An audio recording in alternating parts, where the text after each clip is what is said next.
Wait you. Dah 12 tu. Turn on.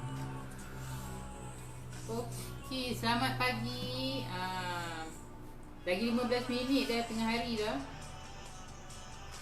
Dah lama tak jumpa dengan Kak Mas kan. Hari ni Kak Mas akan live balik. Sebab kita itulah kan, kena work from home. So memang ada kekangan sikit lah. Kalau nak buat live dekat rumah tu memang banyaklah cabaran dia kan. Dengan anak lagi apa semua. So PKP sambung lagi. So macam mana mood macam mana mood you all semua ni? Kan, adakah dah tepu ke ataupun stres ke? Jangan stres, okey, jangan stres. Sebab apa? Sebab ada sebab lah kenapa kerajaan dia suruh kita kekal di rumah, work from home. Ada sebab lah, okey. Sebab kita memang nak bantu kerajaan untuk putuskan rantaian COVID-19. Okey. Sebelum tu nak pin dulu komen. Nanti kalau ada mami-mami yang tengok ni nak tanya pasal Bimam, nak beli Bimam kan. Pin dulu komen. Alright. Topik yang Kak Mas nak cerita hari ni adalah tentang apa? Tentang punca yang boleh menyebabkan rahim jatuh. Rahim jatuh. Okey. Apa punca-punca yang boleh menyebabkan rahim jatuh? Okey. Kita tengok dulu apa itu definisi dia. Okey, apa maksud peranakan jatuh ni? Peranakan jatuh ni kalau mengikut definisi dia ataupun peranakan jatuh dipanggil juga sebagai prolaps rahim. Yang mana keadaan di mana bahagian organ rahim itu atau vagina terkeluar dari tempatnya. Okey, ia okey. Dia disertai dengan penglibatan organ di sekitar seperti pundi kencing dan rektum dubur. Okey. Dia maksud dia ada terdapat bahagian organ rahim tu dia macam terkeluar sedikit lah daripada tempat dia. Okey. Kemudian kita tengok apa yang punca menyebabkan rahim wanita itu jatuh. Okey. Yang pertama, dia boleh jatuh ni, punca dia ada banyak sebenarnya. Okey. Rahim jatuh ni sebab dia boleh jatuh ni sebab lemahnya otot pelvik itulah. Okey. Otot pelvik ataupun dikenali sebagai otot lantai pelvik itu. Okey, otot tu sebenarnya dia berfungsi untuk untuk menyokong organ rahim tersebut. Okey. Daripada jatuh. Okey, otot-otot ni dia sebenarnya dia untuk dia nak macam dia pegang lah. Okey, dia pegang rahim tu supaya tak jatuh. Tetapi ada juga punca-punca, ada juga wanita yang ramai sebenarnya mengalami rahim jatuh ni ataupun peranakan jatuh. Okey.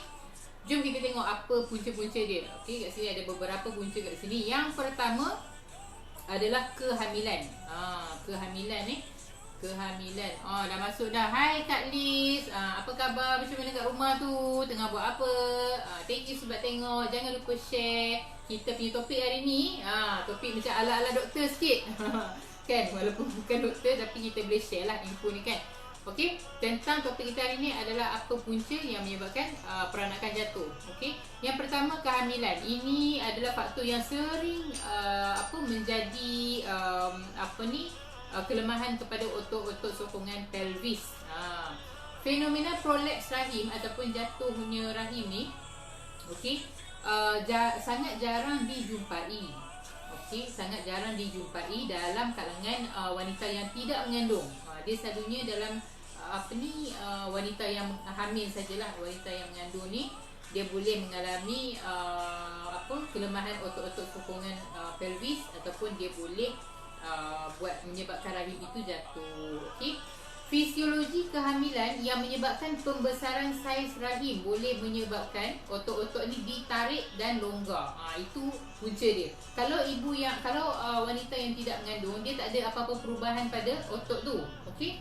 Tapi Tapi bila mengandung secara automatik dia akan ada perubahan saiz rahim, okey. Pembesaran dia akan besar lah sebab ada baby kat situ kan. So saiz rahim tu akan membesar. Otot-otot ni dia akan macam ditarik kan. So dia akan longgar. Okey, itu adalah salah satu punca rahim jatuh, peranakan jatuh. Okey, kehamilan ni, proses kehamilan. Itu yang pertama. Yang kedua, proses bersalin secara normal. Bersalin secara normal. Okey. Jika waktu kehamilan itu otot-otot dan tisu pelvis tu dah menjadi longgar, okey, sebab pembesaran rahim tadi tu kan bila mengandung, maka proses kelahiran nanti akan menyebabkan perkara ini terjadi. Boleh jadi juga. Okey. Sebab masa dah hamil tadi tu otot-otot tu dah longgar kan, sebab dia dah ditarik macam tu kan, dah longgar. So bila kita bersalin secara normal, meneran itu, proses meneran tu dia akan membuatkan pelvis menjadi longgar. Okey, tisu sokongan tu jadi longgar. So mungkin juga boleh menyebabkan peranakan jatuh juga bila bersalin normal ni. Selalunya peranakan jatuh ni lebih kepada ibu yang bersalin normal lah. Okey, tu yang kedua. Okey. Faktor yang ketiga adalah faktor bayi dan instrumensi. Bagi wanita, setengah wanita yang mengandung, okey, mereka mempunyai kandungan anak yang besar ataupun yang berat yang memerlukan campur tangan alat khusus sewaktu proses kehamilan yang sukar ataupun yang kompleks. Okey. So intervensi ini berserta dengan saiz anak yang besar melalui ruang vagina yang sempit, okey, menambah risiko kepada kecederaan dan kelonggaran otot di pelvis yang boleh menyebabkan peranakan jatuh. Okey, dia susah nak bersalin, so akan ada macam alat-alat khusus yang doktor guna untuk membantu proses untuk nak keluarkan baby tu kan. Okey, sebab vagina sempit ke apa, so itu akan menyebabkan boleh menyebabkan risiko kecederaan kepada kita punya otot pelvis jugalah. Okey, itu yang ketiga. Yang keempat, faktor yang menyebabkan kita punya peranakan ataupun rahim boleh jatuh ataupun prolaps rahim. Yang keempat adalah faktor keturunan. Okey, faktor ini jarang berlaku sebenarnya, tapi dia boleh juga berlaku kondisi ni di mana tisu lembut menjadi lemah. Okey, yang ni dia ada sindrom dia sebenarnya. Dia ada tisu-tisu di kita punya pelvis itu menjadi lemah. Itu adalah kerana faktor keturunan jugalah. Boleh jadi juga. Okey, keturunan pun ada faktor utama jugalah. Okey, itu yang keempat. Yang kelima, faktor penuaan ataupun dan menopause. Ini tentang usia lah. Okey, usia pun boleh menyebabkan kita punya rahim itu jatuh, prolaps rahim. Sebab apa? Sebab bila kita punya usia ni makin lama makin meningkat, okey, proses menopause tu tak dapat dielakkan sebab semua wanita akan melalui proses menopause itu. Okey, so bila kita punya usia makin meningkat, hasil daripada menopause itu akan mengakibatkan hormon estrogen berkurang.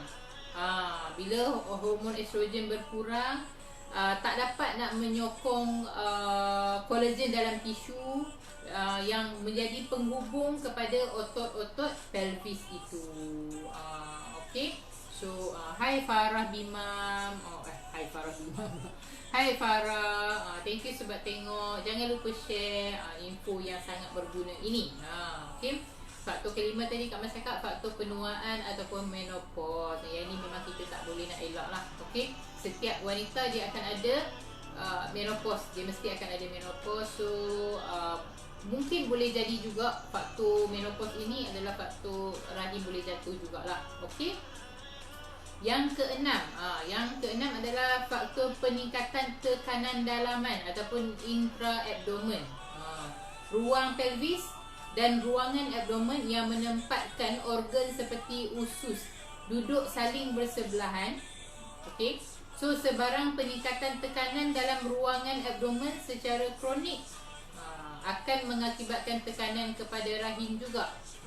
Antara perkara-perkara yang boleh menyebabkan peningkatan tekanan intra-abdomen adalah seperti obesity. Obesity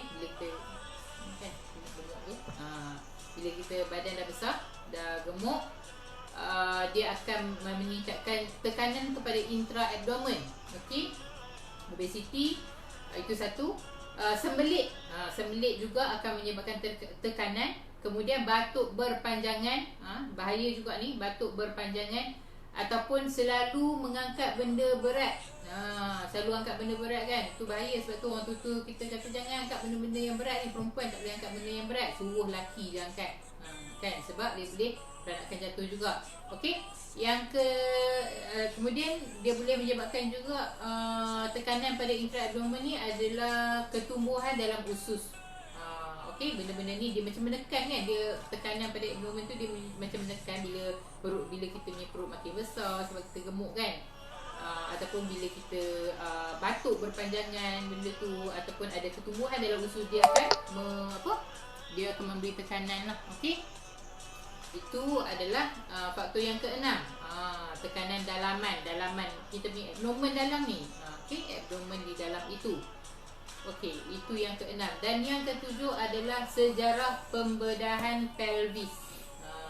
Sejarah pembedahan pelvis, iaitu bagi mereka yang memerlukan pembedahan di sekitar pelvis, contohnya seperti pembedahan pembuangan fibroid ataupun ketumbuhan yang pastinya akan diberikan amaran lah bahawa salah satu komplikasi daripada pembedahan tersebut adalah peranakan jatuh. Doktor akan beritahu lah, kalau macam contoh kita nak buat pembedahan fibroid, nak buang, doktor memang akan beritahu salah satu komplikasi yang kita akan dapat adalah peranakan jatuh, prolapse rahim.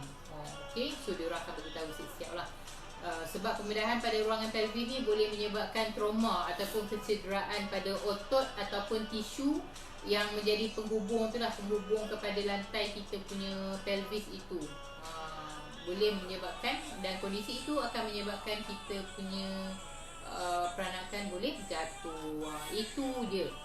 Okey, 7 punca kenapa, 7 punca macam mana rahim boleh jatuh ataupun prolapse rahim. Itu dia, ada 7. Lepas tu dia sebenarnya ada peringkat jugalah. Dia ada 3 peringkat juga untuk yang prolapse rahim ni, jatuh rahim ni. Okey, dia ada 3 peringkat. Peringkat yang pertama tu kejatuhan struktur rahim tu separa ruangan vagina. Okey, itu yang tahap pertama lah. Okey, tahap yang kedua, struktur rahim tu dah jatuh sampai ke pembukaan vagina, terjatuh apabila diteran. Itu adalah tahap yang kedua. Dan tahap yang ketiga adalah sebahagian daripada struktur rahim boleh dilihat terkeluar dengan sendirinya daripada vagina, dan ini dikenali sebagai tombong. Kalau masyarakat kita, orang Melayu, dia akan panggil tombong.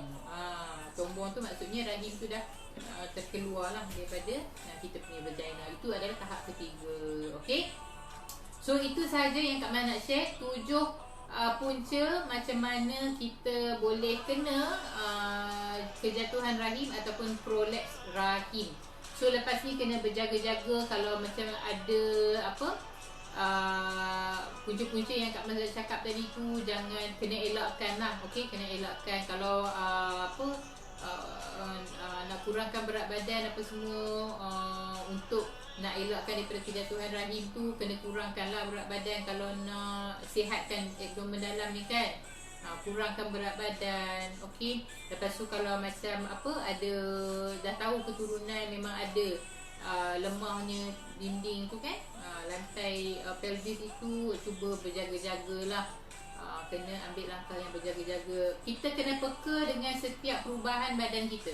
Okey, sebab kita kenal badan kita, kita memang tahu, kita kenal badan kita macam mana. Kita akan tahulah perubahan pada badan kita. So kita kena alert, jangan lambat ambil tindakan. Okey, so kalau ada benda ni memang kena cepat-cepat rawat lah. Okey, kena cepat-cepat rawat. Sebab kalau peringkat awal tu dia masih boleh masih boleh rawat lagi. Kita boleh angkat rahim balik tu semua kan, dia kedudukan asal dia balik. So itu saja. Sekarang ni Kak Man nak cerita, nak bagi tahu sikit lah tentang bimbang. Sekarang ini kita masih lagi ada apa ni, ada promosi lah, promosi untuk 3 botol, untuk 2 dan 3 botol ke atas. Okey, so satu botol ni boleh dapat 120, 2 botol harga dia 180 sahaja, dan 3 botol 240. So kalau siapa-siapa yang berminat untuk nak meriahkan susu ataupun untuk nak ambil sebagai persediaan awal masa hamil tu, nak ambil siap-siap untuk menyambut kelahiran bayi, sangat-sangat Kak Mas galakkan.